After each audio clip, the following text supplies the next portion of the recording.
Hola, mi nombre es Inayana García, estudiante de la Universidad de Santa María de la Escuela de Estudios Internacionales. Esta cátedra se llama Relaciones Económicas Internacionales 1.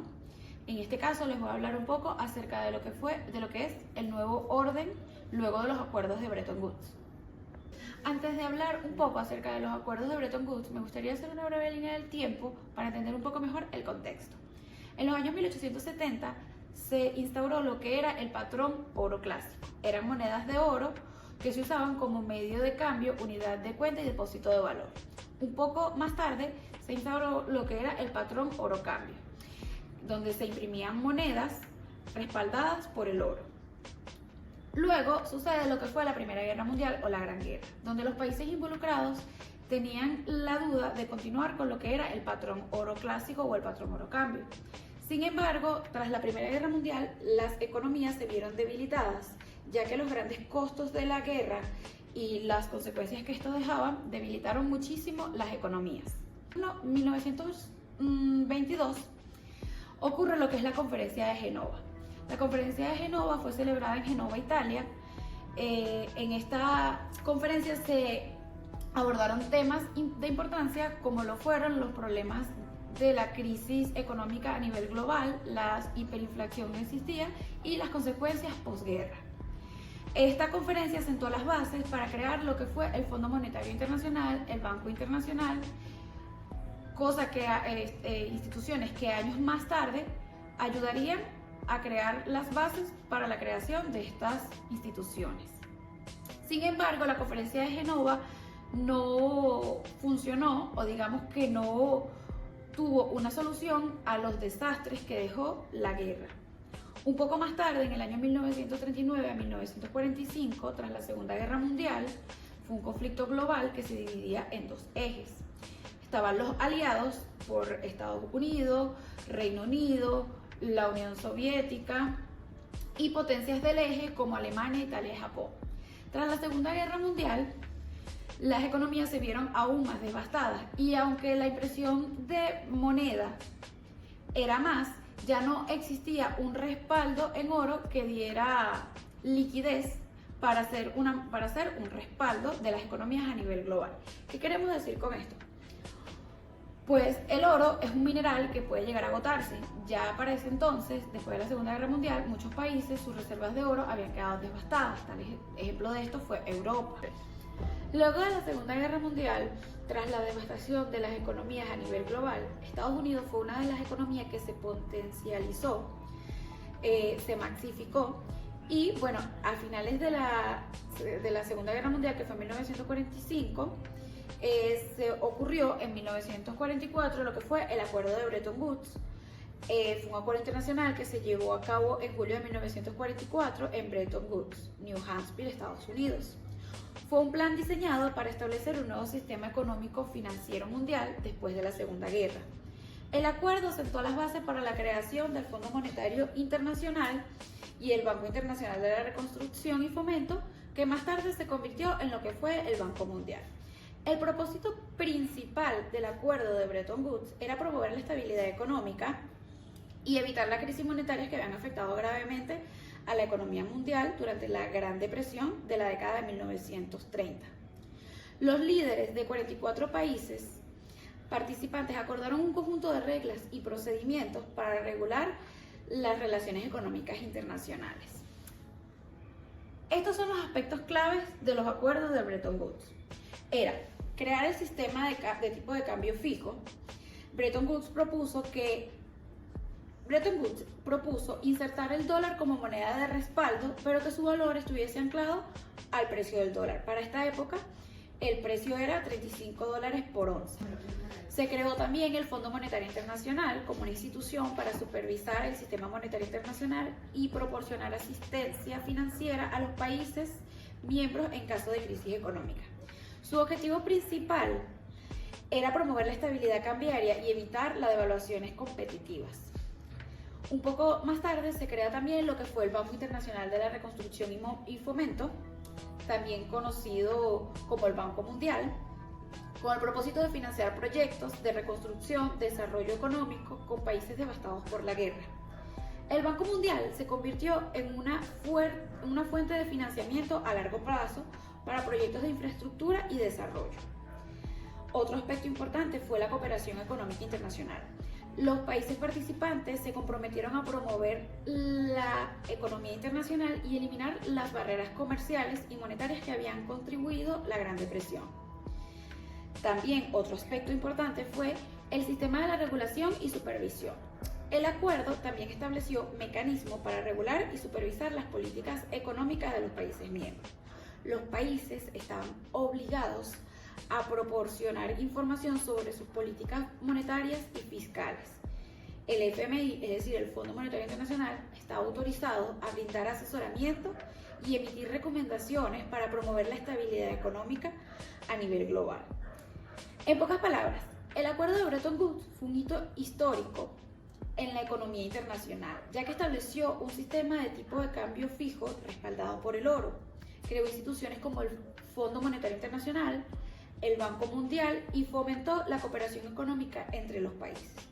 Aunque el sistema de Bretton Woods eventualmente colapsó en la década de 1970, sus principios y legados siguen teniendo una gran influencia en la economía global hasta el día de hoy. Bretton Woods y su gran hito histórico en lo que fue la economía global tras sufrir 2 guerras y el devastamiento económico por el que atravesaron, es importante resaltar la postura de Estados Unidos y Reino Unido. Los acuerdos de Bretton Woods, Estados Unidos como el Reino Unido tuvieron posturas significativas y divergentes en relación con el sistema monetario internacional que se estableció en ese momento. En general, Estados Unidos desempeñó un papel dominante en las negociaciones de Bretton Woods y fue un defensor clave en el sistema acordado. La postura de Estados Unidos se centraba en la estabilidad monetaria, en asegurar que los países participantes adoptaran políticas económicas responsables para evitar las fluctuaciones excesivas de los tipos de cambio. Y además, Estados Unidos presionó para que el dólar estadounidense se convirtiera en la principal moneda de reserva internacional respaldada por el oro, lo que le proporcionaría una posición dominante en la economía mundial posguerra.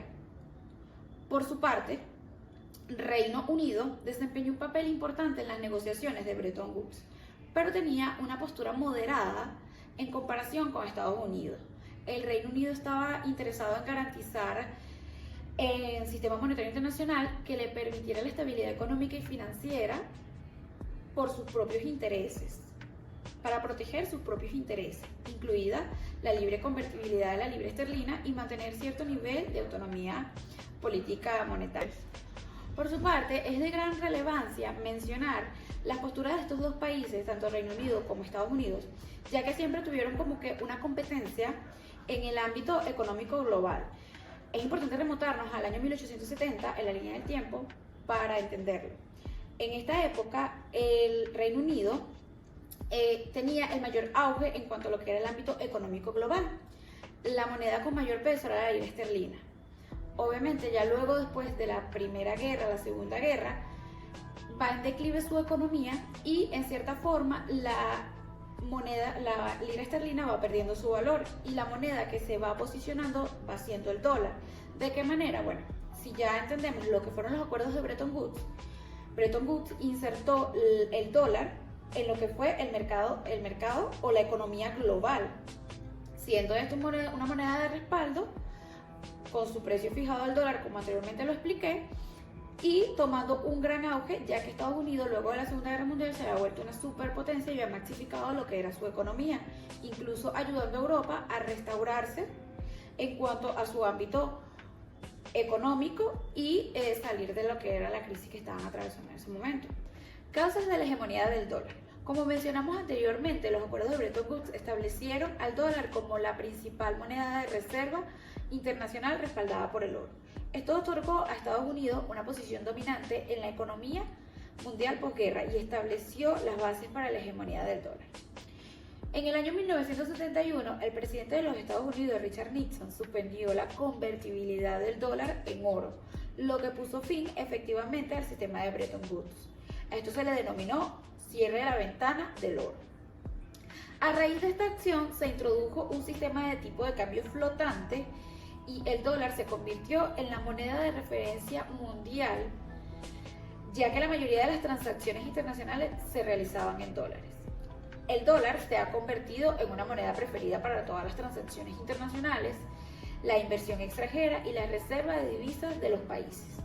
Esto se debe a gran parte a la estabilidad económica estadounidense, la confiabilidad del dólar, el tamaño y la liquidez de los mercados financieros denominados en dólares. La hegemonía del dólar también está respaldada por un poder político y militar de los Estados Unidos en el escenario internacional. Como superpotencia, Estados Unidos puede influir en las políticas económicas de otros países y mantener su dominio sobre el sistema financiero global. Se puede decir que el final de los acuerdos de Bretton Woods llegó con el cierre de ventana de Nixon en el año 1971, posicionando al dólar como la moneda de respaldo a nivel global de todas las economías. Intentos actuales para la desdolarización de la economía mundial. Si bien es cierto, el dólar estadounidense sigue siendo la moneda de reserva global dominante, en los últimos años han surgido diversos esfuerzos para reducir su protagonismo en el sistema financiero internacional. Algunos de los intentos más notables incluyen aumento del uso de monedas de reserva. En este caso, China ha estado promoviendo activamente el uso del renminbi, RMB, en el comercio internacional y en las inversiones. Se ha creado la iniciativa del Belt and Road para facilitar el uso de las RMB en las transacciones internacionales. El euro también se ha posicionado como una moneda de reserva importante, especialmente en Europa. Otras monedas como el rublo ruso y el yuan chino también están siendo consideradas como alternativas potenciales al dólar. Diversificación de las reservas del los bancos centrales. Algunos países están diversificando sus reservas de divisas, reduciendo la proporción de dólares y aumentando otras monedas. Esta estrategia busca reducir la exposición a los riesgos asociados con la dependencia al dólar. Un ejemplo notable es Rusia, que ha reducido significativamente su tendencia en dólares en los últimos años y ha aumentado sus reservas en oro y yuanes chinos. La creación de nuevas instituciones financieras. Se han propuesto y desarrollado nuevas instituciones financieras que podrían reducir la dependencia del dólar. El Banco BRICS, creado por Rusia, Brasil, India, China y Sudáfrica, es un ejemplo de este tipo de iniciativas. El objetivo de este banco es proporcionar una alternativa al Banco Mundial y al Fondo Monetario Internacional, que se perciben como dominadas por Estados Unidos. En otro sentido, también encontramos lo que son el comercio de monedas locales. Algunos países están fomentando el comercio en sus monedas locales, especialmente en el comercio regional. Esto reduce la necesidad de utilizar dólares para las transacciones internacionales. Un ejemplo puede ser el acuerdo entre China y Rusia, que permite al comercio directo entre sus respectivas monedas. Esto con el fin de reducir el uso del dólar o la dependencia al dólar, ya que para ellos Estados Unidos, al ser una superpotencia, también suele ser una amenaza. Sistema de pagos alternativos. Se está desarrollando sistemas de pago alternativos que no dependen del sistema financiero tradicional basado en el dólar. Las criptomonedas, en este caso podríamos decir las criptomonedas, las redes de pago de blockchain como Bitcoin, Ethereum, entre otras iniciativas. Si bien esta tecnología aún se encuentra en sus primeras etapas de desarrollo, podría tener un impacto significativo en el sistema financiero en un futuro. La desglobalización. La tendencia hacia la desglobalización, si se produce, podría reducir la demanda de dólares para el comercio internacional. Esto podría llevar a una mayor dependencia del dólar en la economía global,